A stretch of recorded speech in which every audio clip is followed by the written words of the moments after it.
Hey everybody, I just got home from the farmer's market and I found this box waiting for me. I think I know what this is. I think these are my books for Amethyst Revelations. I'm hoping it is. If it's not, I'll be a little embarrassed. These are the print-on-demand books. These are not the offset books. Yes, they are. Okay, good. And we'll notice right off the bat there are two versions of it here. Because these are the two variations. Variations, yeah, variations. I say not because there's anything different in the book's content. One is premium, one is standard, and hopefully these will work out well. Put these back here. A lot of packing. They used to have these things shrink wrapped on cardboard. They don't do it anymore. Obviously, this is a very, very big book. Let's put things into perspectives here for a quick second. Hopefully things don't break down. So this is Quintessence. These are all big books. That's Quintessence.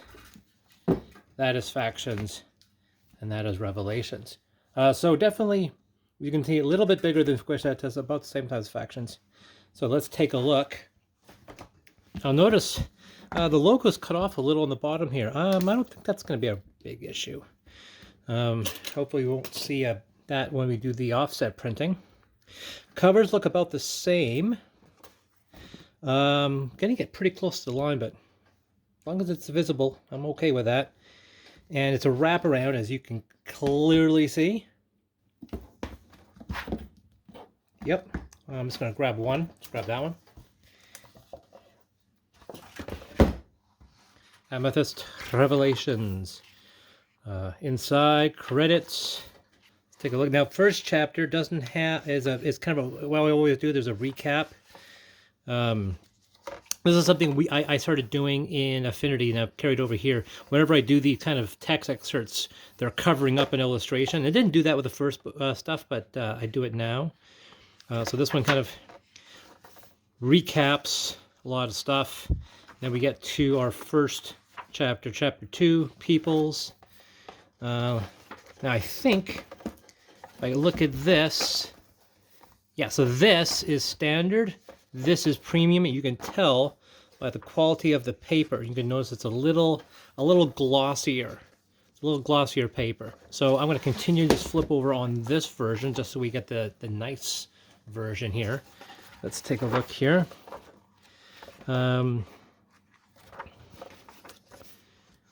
You know, Dust Drifters, my Gimpfen, my Demians, so far so good. That covers that, that's intentional.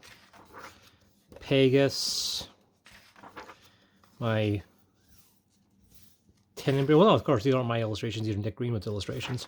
Credit goes to Nick. Our new race,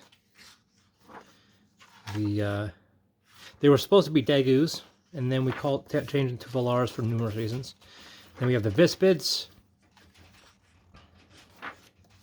and the Runero, which are the Sea Elves, which are not the mermaids or mermen, they're something else entirely. And we get into chapter 3, backgrounds, with a wonderful image that Nick drew. These are our backgrounds. So far, nothing jumps out as being a bit of an issue. I did go over this thing with a fine-tooth comb. I really like that illustration. It's very much inspired by that image. They're very, very similar. Of another Damascus image. Although I think their ears are little. Their ears are. I always talk about the fact their ears are a bit too big, but whatever.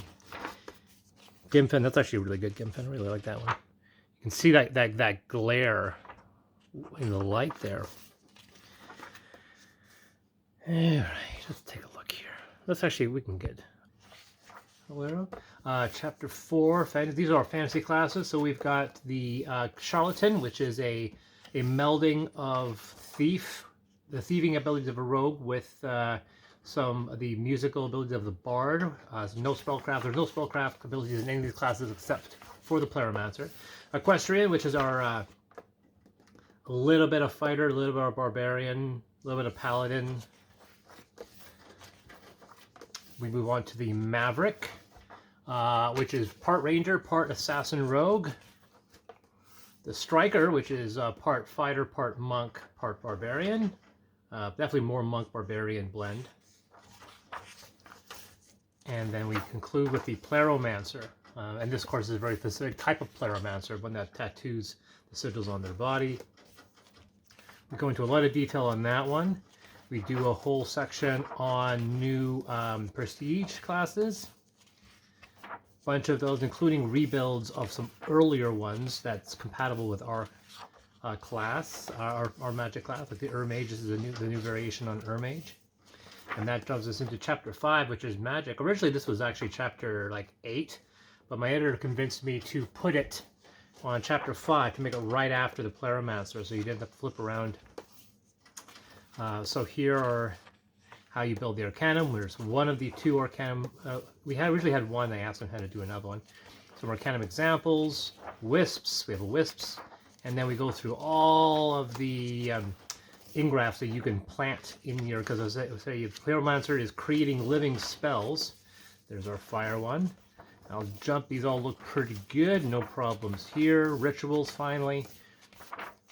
Ending with alchemy, which is, to be honest, obviously a variation of the one we that I created for Paradise and Taurus. Slightly, I think, slightly simplified. A few things have been changed. Potion illustration there. We got our Amethyst artifacts, the shield, the rod, and then some magical artifacts. And the little image right there to kind of make it even. So we move on to chapter 6, technology. This was a commission for a Kickstarter backer. So that was their illustration. We dive into technology. That's an illustration that was pulled from Ultramodern. This was originally an illustration for the Angels, and I moved it over there.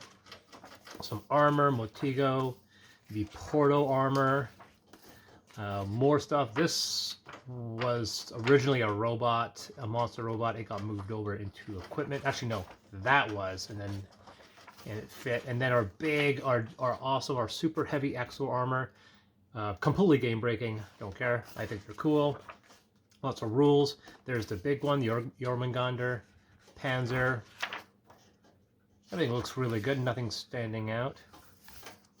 Big mix. The Assembly Mutalists, which are from the Bastion of Assembly. And some vehicles, Excalibur, Iron Horse, the Land Train, that's something I've been thinking about doing for a while, Mac, the Martian Spinner, and the Wild Super Sport, and then this big guy. He went through a lot of changes in the design phase. Some aircraft, namely these hovering fortresses. We have a couple of versions, the big one, the small one. Stratton, the Beluga Carryall, which is not technically an illustration. That's a Sky Galleon. This is the city ship. That's a Sky Galleon. We do not have an illustration for the Beluga Carryall because it's basically just an aircraft. It's just a plane. And then Motigo Sky Sphere. Then we get onto the drift vehicles because of the Sandsea in Arconia. We have a bunch of those. There are so many ideas that we had. We couldn't include them all, but there are some neat ideas. Very solar punkish. And then the military vehicle there. The submarine. That went through a lot of changes. Originally, at one point, I had a conning tower, and it got removed. This is, well, that's actually really quite nice. It's quite colorful. You flip through that into this. Wonderful illustration there. We move into La Ropa, Motigo, Porto, Akoya. We have, this is, oh yeah, very colorful. It's actually really nice. The blue really jumps out, which is something I'm actually quite happy with. Alto Duro. That one, image I talk about a lot, really love that one. More of these, a lot more of these little excerpts. Demacia.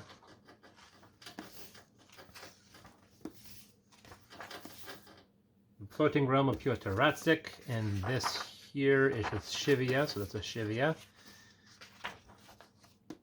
Gabathax, Pura, Mayasto. There just was an illustration. I had two ideas for Gabathax and Apura. We just kind of ran out of time. Gabathax is something I kind of wanted to do an illustration for, but couldn't.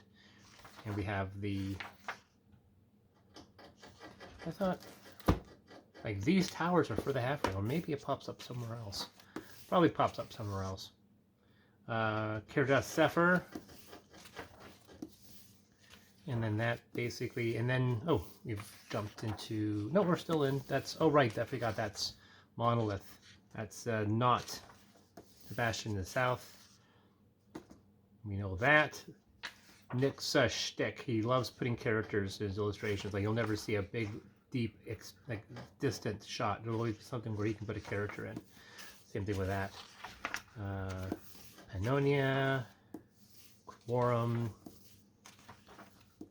We originally had an illustration that actually showed Rova underneath, but it just didn't work out. So we just went with this, which I thought was really nice. Something I also did was having the line go behind, even though it text wraps. The line doesn't. The line goes behind, which I think was kind of a neat touch. Autostad. Oh, there it is. That's where I used the illustration. I thought, yeah. So this is Felicia DC. About one point, we were thinking of using that for the half ring, but that's fine. Chapter 8, big freaking image of Arconia. Great illustrations by Chris Stilson.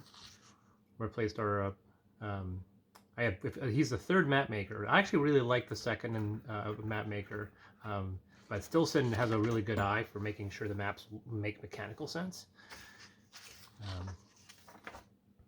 And then we have Assembly. That took a lot to get to that illustration. Trying to take that kind of Giger-esque inspiration without like leaning too heavily on that style. Originally we had an illustration. I know there's a point here where talking about Harmony. We had an illustration. I like that illustration. Very good illustration for Harmony. Polis was supposed to have an illustration. It's the only one that doesn't. Couldn't make an illustration that looked well without being original. Like Rongo was a very cool illustration. There's our Rongo illustration. We had a bunch of ideas for that one. Acadia, Bitter Sea. Oh, look at that. I was looking forward to that illustration. So Bitter Sea, because we're moving into the drift here. And then there it is, the drift. Look at that, wonderful. But I love that. We could do that. Wish we could do that more often. Maybe we'll do that for future books. Have more images like they're like that. Just wonderful, expanding. Will you guys be quiet? My day is acting up.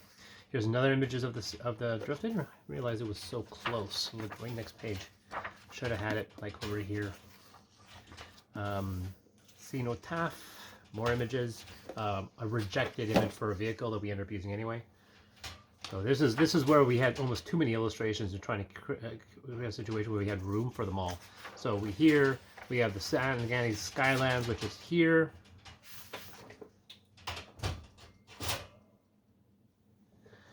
Scarecrow is here. Sky Tower Dromos is there.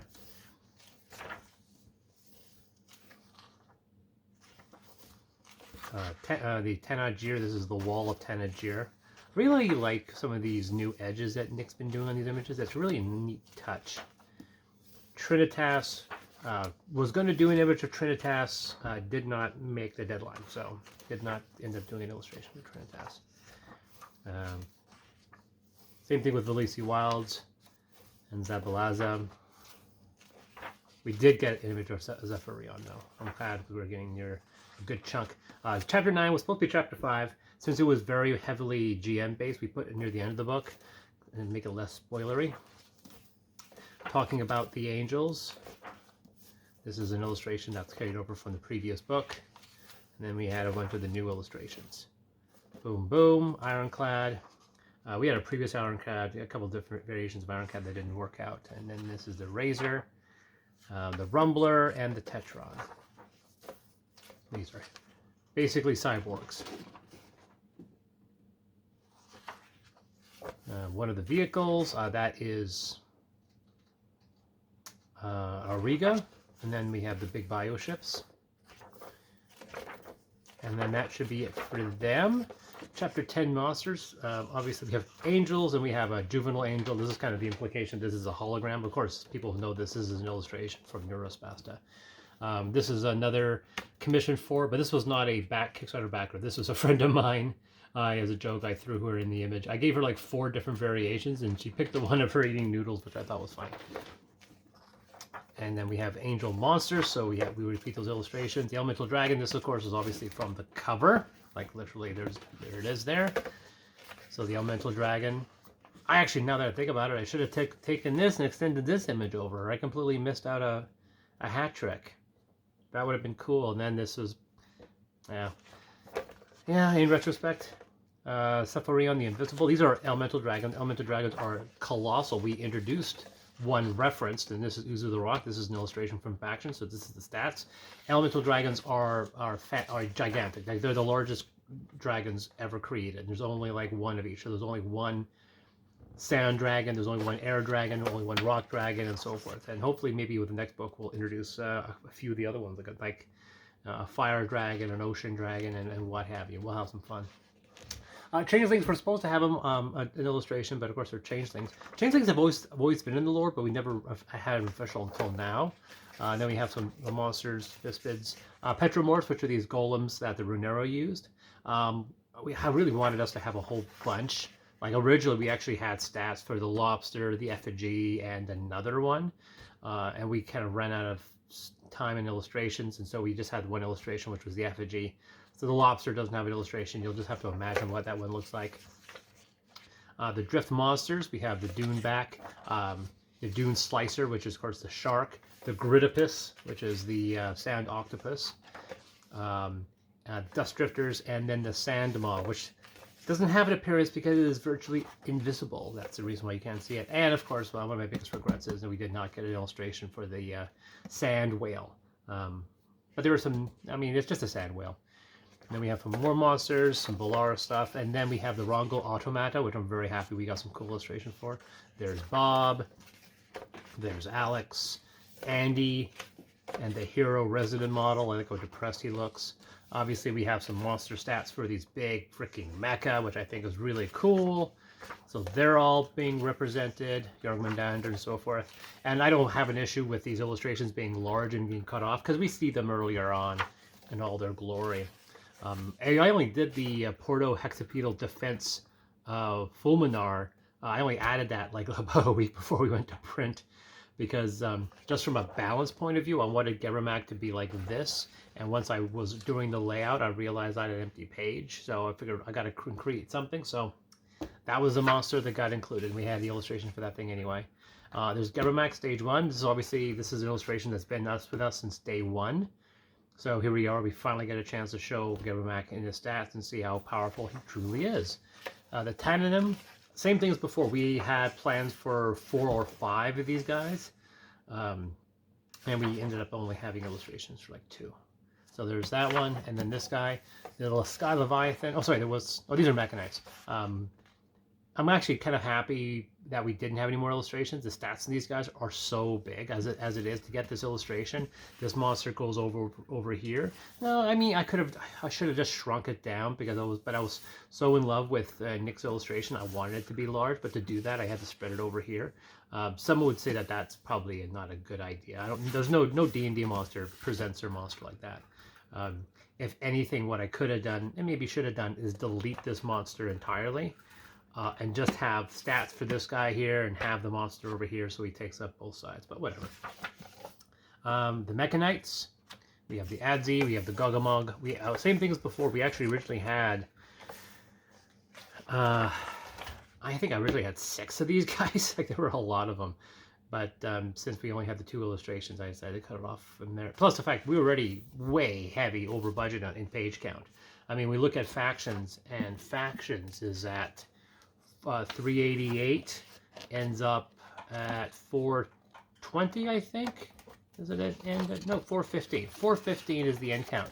And for people who know, this one has tons of this lore. Like there's about 20-30 pages, I would say, is just segments of lore. Just these, and this one doesn't have any lore at all. Doesn't have any story segments, sorry. And yet we are 431 pages, making it the biggest book. This is literally, I wrote the Mechanites as a Wikipedia article. So this is a faux Wikipedia article. We say it's not actually Wikipedia. This is from the Harmony Wiki. So this is a fictitious thing. Oh no, there are a few more monsters. I'm sorry, we did include a few monsters. There we go. The Clud. We did have another illustration, and then the Stalo. The Stalo had a sketch for the longest while, but we never got to it. So, and then we have the index. These little 2 segments, for example, are little teases, spoiler teases to get revealed when we get to a 4th book. Hopefully we'll get to a 4th book. But that's it. I definitely did not see any issues with that one. Going on to the older version, I'm not going to really scope through that one. Looking like, because it has the exact same format. The exact same file is just, so it's not going to be any different. But we can definitely see the quality difference in the pages. That being said, you have to ask yourself whether or not it's worth the price, because as it stands, I think the glossy version is quite a bit more expensive. I'm really surprised in how much that does chop off. Because this, like I said, you should be able to see this whole vehicle completely. I wouldn't be surprised if I saw the offset, if you got to see this a lot more. So I'm a little surprised. You can even see it here, how much, like there's a lot that they chopped off. But I'm okay with that. That's a very minor quibble. So there you go, Amethyst Revelations. This is going to go live in the next 24 hours with the posting of this video. For those people who have purchased Revelations or have gotten Revelations, you will be getting a POD coupon, so you can order these at a reduced price. And to reiterate multiple times, and I'll do it again, if you have backed for a physical book on Kickstarter, it's not these books. You're not getting this book. You are getting an offset book from China. That's going to have a few more bells and whistles. It has the highest quality paper, so it may even be higher quality than this one, than this version. It has a satin bookmark, and of course, if you got the leather edition, obviously it's going to be leather. But if you didn't back for physical books and you want to get a POD, you will be getting that coupon. That will be getting sent out also within 24 hours of the posting of this video. But that's it, guys. This was cool. I was really looking forward to this. This is a wonderful little gift to get, and I'm happy that I will say that probably for the first time ever, getting a prototype from Drive-Thru RPG's printing partner at Lightning Source. This is the first time that I saw. I got a book, first time prototype, without me having to redo it. For those people who've been following me for the last 10 years, there's not a single time I've ever gotten the first prototype and it worked. There was usually a mistake somewhere where I had to fix it. Either there was an extra page, which would be my mistake, or there were huge black boxes over things, which was a Lightning Source mistake. But I'm happy, I'm very happy that these are good the first time around. So anyway, guys, that's it for DSS Machina. Like and subscribe, and I will talk to you guys later.